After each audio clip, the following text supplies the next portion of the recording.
Welcome back to Cigar Noise Weekly. I'm Dave, your host, and this is in fact your almost weekly source of the best cigar television on the planet. And this week's episode is sponsored by JC Newman, who is sending a couple of lucky folks to the Super Bowl just for making me look bad on StogieBowl.com. Tonight, Dom discusses his fantasy football picks. Kelly's gonna save your life. Rich talks about paper cigars from history. Tay's got your cigar of the week. And Sean talks to us about the difference between the CFL and the NFL. And stay tuned because we've got some very special cigars given away by FordOnFifth.com just for somebody commenting on this episode. So press pause, fire up your favorite JC Newman cigar, pour yourself a glass of liquid courage.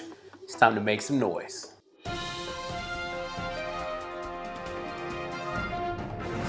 So in a righteous turn of events, Halfway reported yesterday that the House has finally passed a bill that included language to exempt premium cigars from regulation. It's not official yet, the Senate still has to vote on it, but we're making cigar history. So this bill only covers us until next year, so let's hope the Senate passes this spending bill and exempts us in the future past 2018. Next up, let's move on to Dom, who wants to share with you his winning strategy for fantasy football picks. It's football season, baby. Which means it's also fantasy season. Now, I've been playing fantasy football with the same group for about six years now, and I always get last or second to last. It's not because I don't do research. I do mock drafts. Something always goes wrong. So this week I'm just going to go through my week one, let you know how it went. So I started Andy Dalton. He gave me 1 point, which I believe is the third worst quarterback ranking since 2006. That freaking sucks.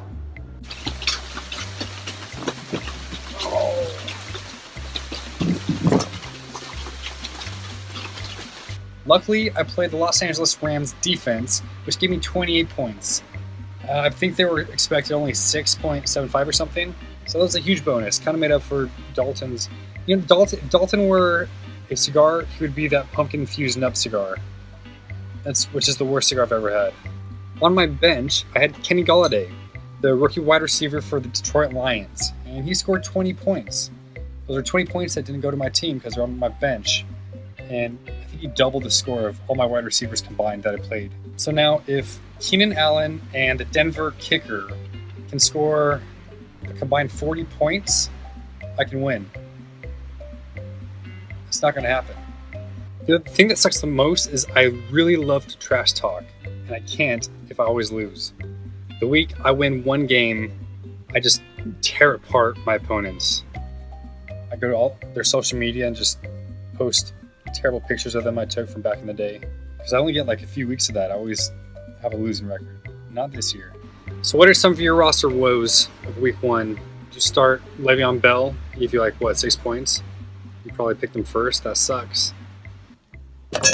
Thanks, Dom. Don't forget to check him out on Instagram and YouTube at cigar_analogies. And you can also check him out on StogieBowl.com for a chance to talk smack to him each week and possibly win a trip for 2 to the Super Bowl. And next we're moving on to Kelly, who's got some relationship advice just for you. I mean, I told y'all. I tried to warn y'all. But I don't think you were ready for the Gump. Because the Gump it's serious and it's happening all the way up until we win the national championship. Again! Road to 17. Hey, Cigar Noise, I'm back, and it's about that time. It's about that time to roll tide. All right, so let's talk about football and cigars and shit that you should never say to girls that like football. Roll tide. I just want you guys to understand the depth of my gumpdom. When I was in college, and I actually did go to Alabama, so don't give me that bandwagon. She just liked because she lives in Alabama. No, I have an expensive piece of paper that hangs on my wall that allows me to be this gumpy and obnoxious. So hush. Anyways, so when I was a sophomore in college, we went on spring break, and I was talking to this guy, and he was really cute, and I was really digging him, and then I asked him where he went to school, and he said Auburn. I was like, oh shit. So then I asked him, as I choked back the vomit, I said, well, what do you do at Auburn? And he was on the football team. Anyways, so that was, immediately in my head, I was like, no, I can't be with a Barner, because, what if we end up really liking each other? What if, we start dating? What if I fall in love with him? What if he's the one? what? And then like we get married and we have kids. How are we gonna raise the children? I can't raise Barners. I won't carry Barner seed for 9 months. Hell no. I'm not.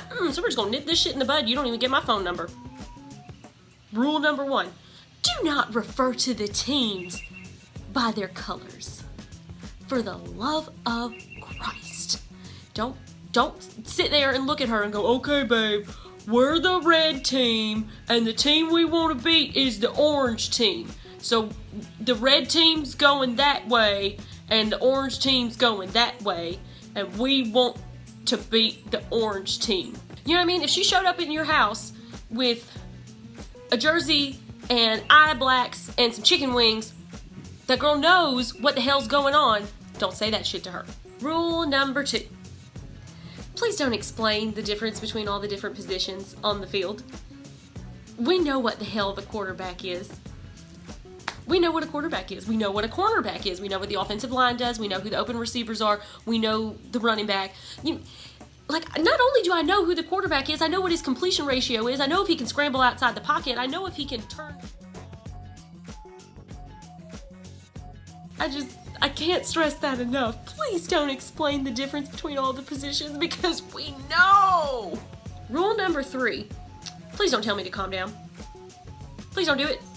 Because I've noticed this that like 90% of the time, and I don't know if it's like because we do it out of like compensation or not, but 90% of the time, the girls watching the football game are usually crazier than the dudes are. And, you know, we're the ones who are like out for blood. Like, my favorite play of a game is a sack. Like, God, I love a nasty sack. Just kill him. Like, just murder his, like, make his mama feel it. You know what I mean? Like, like, I love to see a quarterback just, like, struggle to get up. Like, just stay down. Stay down. Love a nasty defense. So, like that. Yeah, when I get really into it, don't say patronizing things like, wow, babe, you're really into it, aren't you? Yes, I am. Yes, I am. Because maybe I'm living vicariously through the defense because I wish that I could knock somebody's teeth out and sack a quarterback. All right, final rule for watching a game with a lady who enjoys the pigskins. Don't ask her to get you a drink unless it's during commercial. Because I'm going to sit my happy ass down on the couch and watch this game.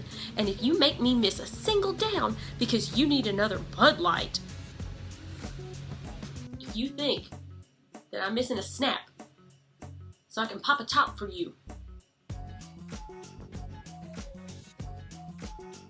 you're wrong. Alright, so there you have it. There's a few things, the list is very long, but a few things that you should not say to girls who like football. I hope this has been helpful.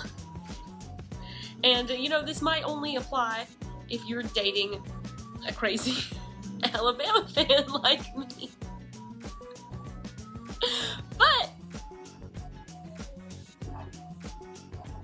I'm here to help. So, it's been good to be back. I'll see y'all next week. I respect no bitch that wears a pink jersey. Thanks, Kelly. Be sure to check her out on Instagram at Kelly Sprinkles. Remember those cigars from Flor on 5th? Just comment below with your favorite moment from this week's episode, and Melanie will be picking a lucky winner Saturday evening to receive these fine cigars. And even if you don't win, you can probably find what you're looking for at FlorOn5th.com. Use our CigarNoise discount code CigarNoise for 15% off and always free shipping. Next up, Rich found some disturbing history on paper and cigars. Hey guys, welcome back for some more fancy book learning. Today we're going back to my favorite book, Cigar Box Labels, Portraits of Life, Mirrors of History, for another pretty darn interesting story. This one's about paper cigars. That's right, cigars made of paper. Apparently in the 1870s, it was found out by a New York newspaper that every ship going from New York to Havana had 30,000 reams of brown wrapping paper on it. And what they did with it, this is pretty interesting. The paper, upon reaching cigar factories in Havana, was steeped in a strong solution of tobacco stems. The paper was then cut up and pressed in special wooden molds, which imparted vein patterns of genuine tobacco leaves to each sheet. The nicotine-impregnated paper was then used either as a filler or a wrapper, or both, in the manufacture of cigars. In the latter instance, it was virtually impossible to detect the delicate film of paper interwoven with real tobacco leaves in the finished product. Delicious. In fact, when they were smoked, the similarity to the real article was so great that expert tobacco men and cigar smokers could hardly tell the difference. For reasons that can only be guessed at, not confirmed, the bogus cigars sold especially well in London. So there's your history for today. In the 1870s, you might be smoking a paper cigar. I've heard of much nastier crap in cigars than paper, so I guess you're kind of lucky if that's all you get is some nicotine-flavored paper. Anyway, hope your cigars are better than paper cigars. Thanks, Rich. Be sure and check him out on Instagram and CigarNoise.com at BlueCowRich. And now it's time for your Cigar of the Week with Ted. With the official kickoff of NFL football and college football in full swing, it would only be right to talk about the football cigar from the Flor Dominican. This is the 2017 version. I'm just going to be up front with you and tell you that this is not going to be your first round draft pick of cigar. But this cigar will get you to the first round of the playoffs. I guarantee that. They only made 15,000 of them. They made 1,500 boxes of 10 each. So chances are you could probably get your hands on one or two of them out there. And I'd say that other than the sheer size of this cigar, because once you smoke this, once you light this, you're going to be smoking this cigar for, I'd say, 2 to 3 hours. It's a commitment to light this cigar. So other than the sheer size of the cigar, I'd say this is a great cigar for both seasoned smoker and even a new cigar smoker. It's a medium body cigar. It's not going to destroy your palate. It's not going to be so strong that it's going to turn you off. You don't have to eat a full meal before you smoke it. The one thing I will say about it is if you plan on smoking one of these cigars to celebrate a big victory for your team, bring a big torch, because if you use a single flame torch to light this, half the football season is going to be over before you get it lit. Bring a triple flame, bring a quad flame torch to light this bad boy, okay? And the other thing I'm going to tell you about this cigar is that it will make a fantastic celebratory cigar. I smoked one at the Super Bowl earlier this year. No matter who your team is, this is going to make a great celebratory cigar.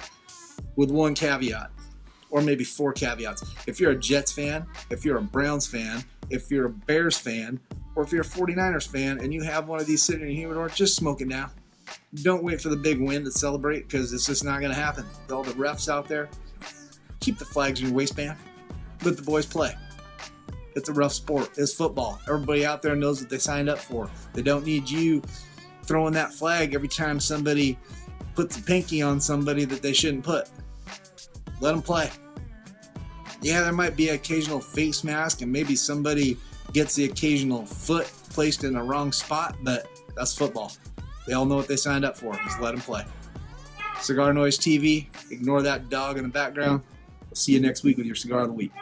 Thanks, Ted. Be sure to check him out on Instagram and CigarNoise.com at Ted Runs Again for more of that sage advice. Next up, we're headed to Sean, who's dedicated enough to brave the elements while he's sick to bring you Meanwhile in Canada. All right, Cigar Noise Nation, who's ready for some football? Yeah, baby. So yeah, welcome to Meanwhile in Canada. This week, NFL season started. We up here in Canada, we've had our CFL already on the go since June. But I thought I would, for my segment this week, I'd talk a little bit about the difference between CFL and NFL football, because for some of you may never watched or even know that we have a football league here in Canada.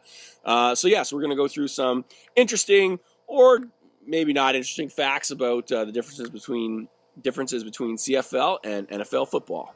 In the NFL, there is 11 players on the field, and in the Canadian Football League, there's 12. We generally don't have a tight end position. It's usually 2 slot back positions, and that's usually what the main difference is between how the teams line up. Canadian footballs are larger than NFL footballs. So that's another one. And also, Canadian footballs have a white stripe that goes around both ends, and U.S. balls just aren't really that decorative. In Canada, receivers only need to have 1 foot in bounds, while in the NFL they need 2 feet. And the CFL roster holds 46 players, while the NFL usually holds about 53, but only 44, 45 actually get dressed. The NFL season runs from sort of the second week of September all the way to the beginning of January, whereas the Canadian football season runs from June until late October. Pretty easy reasons why. We are covered in snow pretty much from November on. So, and we have all outdoor arenas in Canada. So there's just no way to play the game that late in the season for us. All right, yeah, so a few last differences. Officials' flags in Canada are orange, whereas in the NFL, officials' flags are red. I think we can both agree, no matter what the sport, you hate seeing those flags getting flown. It sucks when your team is marching down the field and you get one of those. And I think we can all agree, refs suck. They just do. Refs suck. In Canada, the field is longer and wider in the CFL than it is in the NFL. Probably has something to do with metric system and, damn you, metric system. Goalposts in Canada are at the front of the end zone. The end zone's a little bit wider. In the NFL, the goalposts are in the back of the end zone, and the end zone's a bit narrower. And lastly, in the CFL, we have 3-down football, whereas in the NFL, there's 4-down football. And basically, Canada's always been used to doing more with less. So we're awesome. But I think we can all agree it's great to have NFL football back. I'm a Vikings fan. I know I'm going to get some shit on that from y'all, but that performance the other night, pretty hot. Pretty damn hot. So that's me, Wild Canada, for this week. Hope you have a great week. Shouts to all the folks in Florida and Houston who have been dealing with hurricanes. Prayers and thoughts to y'all, and we'll see you next week. Peace. Thanks, Sean. Be sure and check him out on Instagram at Run2Smoke to get a glimpse of that badass CigarNoise tattoo. And thanks for watching. We'll see you next week.